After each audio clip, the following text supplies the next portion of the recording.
Hello guys! Hello water sign, Pisces, Scorpio, and Cancer. Welcome dito sa aking channel, Kapalaran 888. Welcome. Alamin natin kung anong messages. This is guidance. So, parang ito ay advice sa atin ng tarot for the next 72 hours. Okay, next 72 hours. This is for water sign, Pisces, Scorpio, and Cancer.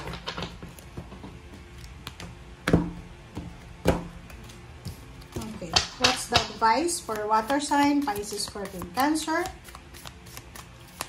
Please connect your intuition, guys, sa mga baraha na lumalabas dito. Okay, beauty ritual. Woo, health checkup. Wow. Okay, for the next 72 hours, sinasabi ng baraha sa'yo na, sinasabi dito na posibleng meron ditong water sign, Pisces, Scorpio, and Cancer na busy siya sa pagpapaganda. It's either meron siyang ritual sa buhay niya para magpaganda everyday.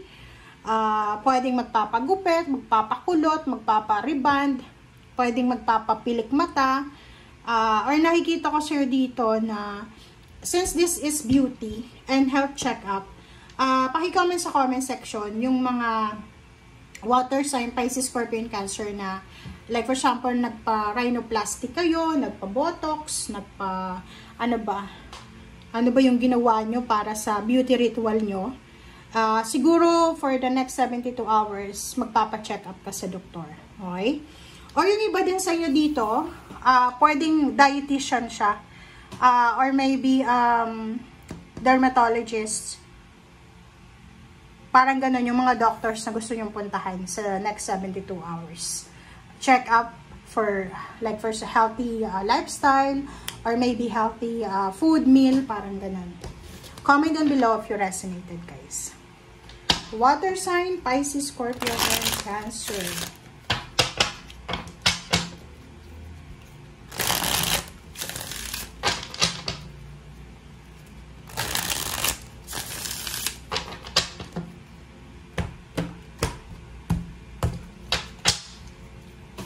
Okay. Two of Torches. Two of Torches. Okay. So, ang nakikita ko sure dito, yung pinaka parang center mo ngayon is nasa parang crossroad ka. Maybe meron dito mga water sign, Pisces, Scorpio, and Cancer na meron kayong kailangan na desisyon na gawin, pero medyo naguguluhan ka. Parang nasa crossroad. Like for example, 2 jobs, 2 careers, 2 love life, 2 countries. Decision making na parang magdadalawang isip ka. Sinasabi ng baraha sa'yo dito na it's either mag-pause ka muna, it's either na i-postpone mo muna, i-quiet mo muna yung isip mo, huwag ka munang magdesisyon, or posibleng i-give up mo muna. Yung parang halimbawa, kailangan mo mag-decide, pero nahihirapan ka kasi hindi ka sigurado. Etong barahang to, sinasabi na you have option, you have choices. Kahit sabihin natin na nasa crossroad ka, di ba may choices ka between left and right na choices mo. So sinasabi ng baraha, mag-pause ka muna.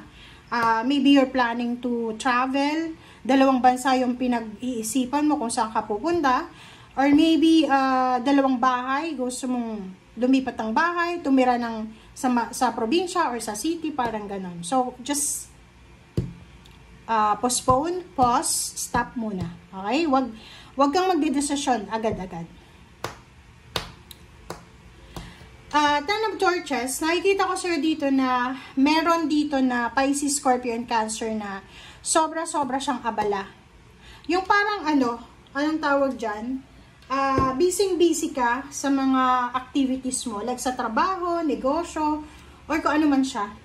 Double time, meron ditong nagpa-part-time, nagpa-full-time, nag-overtime. Yung parang pagod na pagod ka. But, nakikita ko sir dito na sobrang determinado ka and motivated ka sa ginagawa mo because gusto mong mabago yung takbo ng buhay mo. So, nakikita ko sa'yo dito na posibleng may bagong ideas or good news ka na matatanggap about relocation, about new country, new job, new place of work, new place of residence, parang ganon.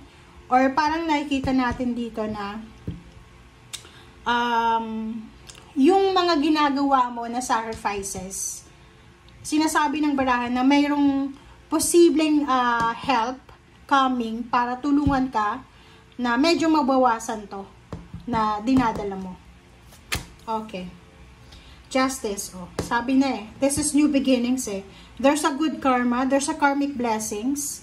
So, good karma is coming. Zero the Fool. So, sinasabi ng barahat sa'yo na maybe magsasign ka ng new contract. Marriage contract ba yan? Or job contract? Or ano ba? Business contract? New house? New car? Contract? And dito sinasabi ng baraha sa'yo na, like for example, may trabaho ka na sa ngayon, possible na pipirma ka ng additional contract, maybe mag-extend ng contract, or renewal of contract, or maybe meron ditong additional job, or may mag-overtime ka sa araw na ito, or sa linggong ito. Okay. Two of Pentacles and Princess of Cups. Sinasabi ng baraha sa'yo dito na yun na nga. Meron ditong Pisces, Scorpio, and Cancer. Maybe single ka. Hindi mo alam. Medyo nasa crossroad ka. Yung parang hindi mo alam kung ano yung gagawin mo. Kasi gusto mong magkaroon ng pera. Gusto mo ng yumaman. But at the same time, gusto mo ng masayang pamilya. Sinasabi ng baraha sa'yo na pwede mo naman siyang makuha together. Depende yan sa'yo. Pwede kang magkapera while having a relationship. Okay? Diba? The Tower. OMG. Nako. Eto, this is a warning ha. Water sign, Pisces, Scorpio, and Cancer, this is a warning for you. Mag-iingat ka. Kasi the next 72 hours, possible ka na ma-scam sa pera. Pwedeng may manghiram sa'yo ng pera and hindi ka niya mababayaran. Or pwedeng manakawan ka, or maybe relationship to. Maybe there's a friendship, or maybe there's a collaboration na posibleng humantong sa The Tower. Masasaktan ka dito So, wag masyadong magtitiwala sa usaping pera and relationship. Kung may, like dito, di ba, gustong ino-offeran ka ng kasal, wag agad. Kaya nga sinasabi sir dito na kailangan mong i-pause muna.